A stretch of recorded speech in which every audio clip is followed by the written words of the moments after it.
सुप्रभातम। आदित्यम संस्कृत के इस क्लास में आपका स्वागत है। आज हम लोग कक्षा नवम में पढ़ी जाने वाली संस्कृत की पाठ्य पुस्तक पीयूषम प्रथम भाग के एकादशः पाठ 11, जिसका शीर्षक है ग्राम्य जीवनम, ग्रामीण जीवन, उसका अध्ययन करेंगे।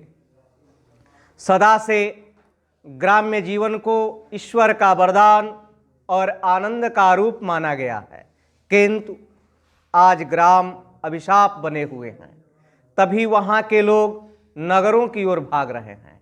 इस पाठ में ग्राम्य जीवन की दशा और सुधार की दिशा का निरूपण किया गया है। तो हम पढ़ेंगे इस पाठ को, ग्राम्य जीवनम, ग्रामीण जीवन। यहाँ लिखता है, अयम पाठः आधुनिक जीवनस्य वैषम्यम विडम्बनां च दर्शयति। अयम पाठः, यह पाठ आधुनिक जीवनस्य, आधुनिक जीवन के, वैषम्यम मीन्स विषमता और विडम्बना मीन्स विडम्बना, च मीन्स और, दर्शयति दिखाता है। यह पाठ आधुनिक जीवन के, आज का जो हमारा आधुनिक जीवन है, इस आधुनिक जीवन के विषमता और विडंबना को दिखाता है। पूरा सर्वत्र ग्राम्य जीवन से प्रशंसायाम विपुलम साहित्यम रचितम। पूरा पहले सर्वत्र हर जगह ग्राम्य जीवन से, ग्रामीण जीवन के प्रशंसायाम, प्रशंसा में, विपुलम साहित्यम, विस्तृत साहित्य के रचितम, रचना हुई है। पहले हर जगह ग्रामीण जीवन के प्रशंसा में विस्तृत साहित्य की रचना हुई है। लिखता है, किंतु भौतिक जीवन से विकासेन सह ग्राम्य जीवन से समस्या वृद्धि जाता इति न उपेक्षणीयम। किंतु भौतिक जीवन से विकासेन सह, भौतिक जीवन के विकास के साथ, भौतिक जीवन से, भौतिक जीवन के विकासेन सह, विकास के सह मीन साथ, ग्राम्य जीवन से समस्या वृद्धि जाता, ग्रामीण जीवन के समस्या में भी वृद्धि हो गई। इति न उपेक्षणीयम, इसकी हम उपेक्षा नहीं कर सकते। नगर जीवनम इव ग्राम्य जीवनम न रोचते। नगर जीवनम इव ग्राम्य जीवनम न रोचते। नगर में रहने वालों की तरह, शहर में रहने वाले लोगों की तरह गांव में रहने वाले लोगों को अच्छा नहीं लगता। तदवासिभ्यो अपि संप्रति, जो पहले अर्थात गांव में रहते थे, आज शहर में रहते हैं, उन्हें शहर अच्छा लगता है, गांव अच्छा नहीं लगता है। अतः अद्यतनम जीवनम वैषम्यमिति दर्शितम लेखकेन, इसलिए आज इस जीवन की विषमता को, ग्रामीण जीवन को और शहरी जीवन को लेखक के द्वारा दिखाया गया है कि ग्रामीण लोग कैसे होते हैं, शहरी लोग कैसे होते हैं। अस्माभिः च किम करणीयम इति प्रतिपादितम। अस्माभिः च, और हम लोगों को भी, किम करणीयम, क्या करना चाहिए, इति प्रतिपादितम, ऐसा प्रतिपादित किया गया है। हमें भी अपने जीवन काल में क्या करना चाहिए, इस बात पर भी लेखक के द्वारा प्रकाश डाला गया है। अब इस पाठ का अध्ययन करते हैं हम। यदि आप कक्षा 9वीं के छात्र हैं, बिहार बोर्ड के कक्षा 10वीं के छात्र हैं, तो आप अवश्य इस चैनल को सब्सक्राइब करें और अच्छा लगे तो आप इसे अवश्य लाइक करेंगे। लिखता है यहाँ के, अस्माकम देशे जनाः ग्रामे नगरे च वसन्ति। अस्माकम देशे, हमारे देश में, जनाः मीन्स लोग, ग्रामे नगरे च वसन्ति, गांव में और शहर में रहते हैं। अस्माकम देशे, हमारे देश में, जनाः मीन्स लोग, ग्रामे नगरे च वसन्ति, गांव में और शहर में रहते हैं।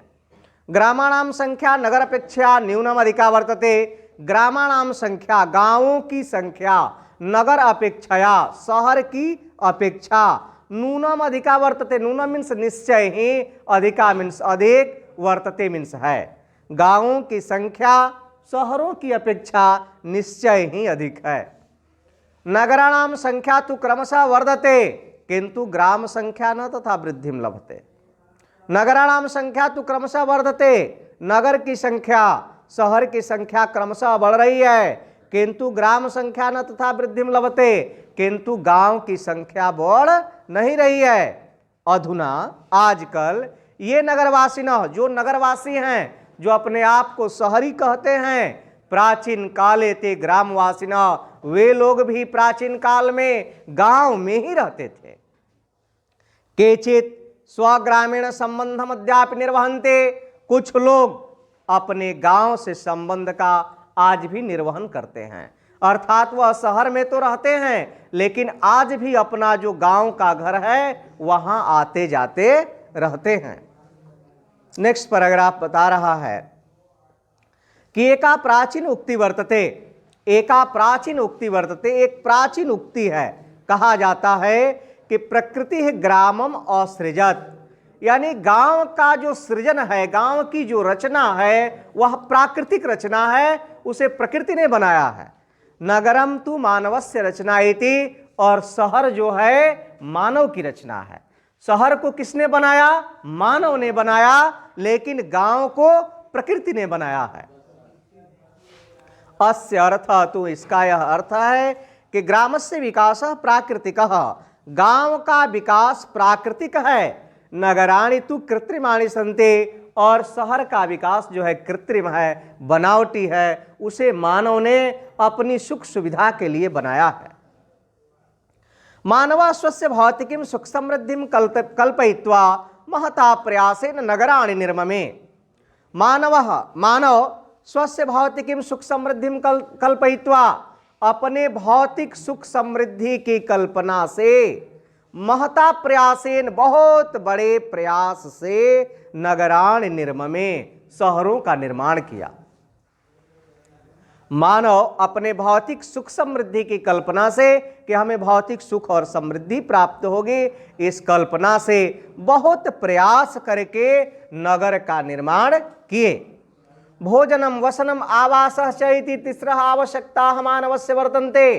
भोजनम मीन्स भोजन, वसनम मीन्स वस्त्र, आवासः मीन्स घर। भोजन, वस्त्र और आवास, तीसरा आवश्यकता, तीन आवश्यकताएं मानवस्य वर्तन्ते, मानव की हैं।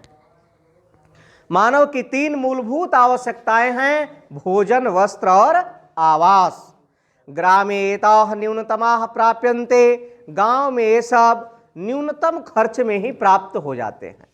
इति तत्रत्याः जनाः संतोष प्रधाना, और वहां के लोग उसी में संतोष भी कर लेते हैं। किंतु एतत् लाभार्थम धनम आवश्यकम, किंतु इस लाभ को प्राप्त करने के लिए भी धन आवश्यक है, धन की आवश्यकता है। आगे लिखता है, कृषि प्रधाना धन व्यवस्था ग्रामे अद्यापि वर्तते। कृषि प्रधान धन की व्यवस्था गांव में आज भी है। आज भी गांव में अधिकतर कृषक वर्ग के लोग रहते हैं और वह अपना किसानी करते हैं, और उसी किसानी से संपूर्ण खर्च, चाहे वह शिक्षा पर खर्च करना हो, चिकित्सा पर खर्च करना हो, या भिन्न भिन्न प्रकार के भोजन, वस्त्र, आवास पर खर्च करना है, सभी खर्च का निर्वहन यहाँ की लगभग 80% आबादी कृषि से ही करती है। इसलिए लिखा गया यहाँ कि कृषि प्रधान धन की व्यवस्था गांव में आज भी है। आगे लिखता है कि क्वचितेव व्यापार उद्योगो वा विद्यते, कहीं कहीं पर ही व्यापार या उद्योग है। अतएव ग्राम्य जनाः धनार्जनाय नगरम प्रति पलायमाना दृश्यन्ते, इसलिए गांव में रहने वाले लोग धन कमाने के लिए शहर के प्रति पलायन करते हुए देखे जाते हैं। आगे नेक्स्ट पैराग्राफ को देखते हैं। आगे लिखता है कि प्राचीन काले ग्राम्य जीवनम बहु सुखमयम बभूव। प्राचीन काल में गांव में रहने वाले लोगों का जीवन अत्यंत सुखमय हुआ करता था। संतुष्टाः ग्रामवासिनः यदा कदा एव नगरम गच्छन्ति स्म, संतुष्ट गांव में रहने वाले लोग यदा कदा, जब तब कभी नगर में जाते थे। सुखस्य साधनानि तदानीम उपलब्धानि ग्रामीणेभ्यो रोचन्ते, सुख के जो साधन हैं जो उस समय शहरों में उपलब्ध थे, ग्रामीणेभ्यो रोचन्ते, वह गांव में रहने वाले लोगों को बड़ी अच्छा लगता था। शुद्धम जलम निर्मलो वायु स्वपरिश्रम अर्जित अन्नम, समाजे सामंजस्यम जनानां परिमिता च संख्या एतत् सर्वं ग्राम्य जीवनस्य लक्षणं बभूव। कह रहा है कि शुद्ध जल, स्वच्छ हवा, अपने परिश्रम से कमाया हुआ अनाज, समाज में सामंजस्य, लोगों की परिमित संख्या, यह सब जो है ग्रामीण जीवन का लक्षण हुआ करता था। कृत्रिमा भौतिकी संस्कृति भारतस्य ग्रामान् बहुकालम यावत् न स्पृशत। कृत्रिम भौतिक संस्कृति भारत के गांवों को बहुत समय तक नहीं स्पर्श कर पाई थी। विदेशेषु तु ग्रामे अपि वैज्ञानिक समृद्धि आगता। विदेश के गांवों में वैज्ञानिक समृद्धि आ गए थे। यथा जैसे विद्युत प्रवाह, बिजली का प्रवाह, आधुनिक संचार व्यवस्था, आधुनिक संचार की व्यवस्था, यातायात साधना ने यातायात के साधन, कृषि कर्मणे यंत्र उपस्करादिनी च, और कृषि कर्म में उपयोग होने वाले यंत्र और उपस्कर। आज तो लगभग भारत के गांवों तक भी यह सब पहुंच गया है। विद्युत प्रवाह, संचार की व्यवस्था, यातायात के साधन और कृषि के औजार। लिखता है कि न इदम भारतीयेषु ग्रामेषु दृश्यते प्रायण। उस समय यह भारत के गांवों में प्रायः देखा नहीं जाता था। अतः एव अद्य ग्राम्य जीवनम न वरदान रूपम मन्यते। इसीलिए आज ग्रामीण जीवन वरदान रूप नहीं माना जाता है। संपन्ना ग्रामीणापे, संपन्न ग्रामीण भी, संपन्न ग्रामीण है अर्थात जिनके पास ज़्यादा धन हो जाए, ऐसे संपन्न ग्रामीण भी, लिखता है, नगरम प्रति पलायन पराह, नगर की ओर भागते हुए देखे जाते हैं। जिसके पास आज गांव में ज़्यादा धन हो जाता है, वह व्यक्ति अब गांव के योग्य अपने आप को नहीं समझता और वह अब उस धन को ले जा करके शहर में जमीन खरीदता है और वही मकान बनवा करके रहने लगता है। आगे लिखता है कि तत्र का कथा विपन्ना नाम वृत्तिहीना नाम ग्राम जना नाम। उनकी क्या कहानी जो विपन्न हैं, धनहीन हैं, गांव में रहने वाले लोग हैं। इमे नगरेषु जीविकाम लभन्ते। वे लोग शहरों में जीविका प्राप्त करने के लिए जाते हैं। पूर्वे तो सुख समृद्धि जातम भौतिकीम सुविधाम चयते। पहले तो गांव के लोग वहाँ की सुख समृद्धि और भौतिक सुविधाओं का उपभोग करने के लिए जाते थे, लेकिन आज ज़्यादातर लोग शहरों में जीविका चलाने के लिए जाते हैं, क्योंकि ग्रामीण क्षेत्र में रोजगार का अभाव है और वह रोजगार की तलाश में शहर की ओर जाते हैं। आगे लिखता अपीच, और भी ग्रामे न अद्य स्वर्गस्य कल्पना वर्तते। गांव में आज स्वर्ग की कल्पना नहीं है। अतः न अद्यत्वे ग्राम्य जीवनम प्रशस्तमिते साहित्येषु गीयते। इसलिए आज ग्रामीण जीवन की प्रशंसा साहित्यों में नहीं गाई जाते। अद्य क्वचित ग्रामेषु अनावृष्टि कारणात्। आज कहीं गांवों में अनावृष्टि यानी सूखा पड़ जाने से, क्वचित अतिवृष्टि निमित्तात्, और कहीं पर अतिवृष्टि बाढ़ आ जाने से, क्वचित नदेषु जलपूरेण तटबंध भंगात्, और कहीं पर नदियों के तटबंध के टूट जाने से महदेव ग्राम जनसंकटम आपद्यते। बहुत बड़ा ग्रामीण लोगों पर संकट आ जाता है। बिहार प्रदेशे तो सर्वमिदम युगपत् दृश्यते। बिहार राज्य में तो यह हमेशा ही हमें देखने को मिलता है। इति अभिशापम एवं मन्यते ग्राम्य जीवनम। इसलिए ग्रामीण जीवन अभिशाप माना जाता है। बिहार में एक नदी है जिसका नाम है कोसी। उसे शोक नदी ही कहा जाता है, क्योंकि जब भी बरसात का काल आता है, उस कालखंड में बरसात के समय में उस नदी का तटबंध कहीं ना कहीं टूट ही जाता है और लोगों के फसल, आवास, लगभग व्यवस्थाओं को वह क्षतिग्रस्त कर देता है। समाजे च राजनीति प्रसारेण दल प्रतिबद्धता। और समाज में राजनीति के प्रसार द्वारा दल की प्रतिबद्धता, जातिवाद, भूमि विवाद इत्यादि संकट के कारण विशेष रूप से गांवों में देखे जाते हैं। आगे लिखता है, अंतिम पैराग्राफ है इस पाठ का, कि तदर्थम मानवतावादस्य विकास आवश्यक। इसलिए मानवतावाद का विकास आवश्यक है। युवका जने जने समता भावम दर्शयन्तु। युवकों का यह कर्तव्य है कि वह प्रत्येक लोगों में समता का भाव उत्पन्न करें। प्रकृति सर्वान मानवान समान शरीर अवयवय रचति। प्रकृति सभी मानवों को समान शरीर अवयवों के साथ रचना करती है। कुतः तत्र कृत्रिमो मानव कृतो वैरभावा।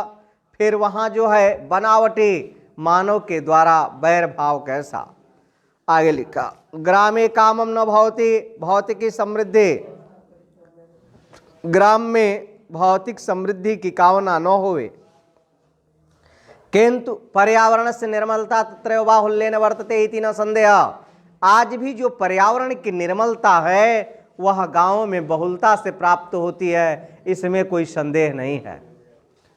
गांव में रहने वाले लोगों को आज भी बिना वाटर प्यूरिफायर के शुद्ध जल प्राप्त हो जाता है, शुद्ध हवा प्राप्त हो जाती है। नगर जीवनस्य समृद्धि ग्रामे अपि सामान्यया प्रशासनेन। शहर नगर जीवन से समृद्धि, शहर की जीवन की जो समृद्धि है ग्रामे अपि गांव में भी समान रूप से प्रशासन के द्वारा उपलब्ध कराई जा रही है। तदैव ग्राम्य जीवनम सुखदम काम्यम च भविष्यति। और तब जो है हमारा ग्रामीण जीवन सुखद और कामनाओं वाला होगा। नगरम प्रति पलायनम च अवरुद्धम स्यात्। और शहर की तरफ जो लोगों का पलायन है वह अवरुद्ध होगा, रुकेगा, यानी यहाँ भी रोजगार का सृजन होगा। तो यहाँ तक हम लोगों ने इस एकादश पाठ 11वें पाठ का अध्ययन कर लिया ग्राम्य जीवनम का। फिर हम मिलते हैं इसके अभ्यास कार्य के साथ। तब तक के लिए बहुत बहुत धन्यवाद, शुभकामना।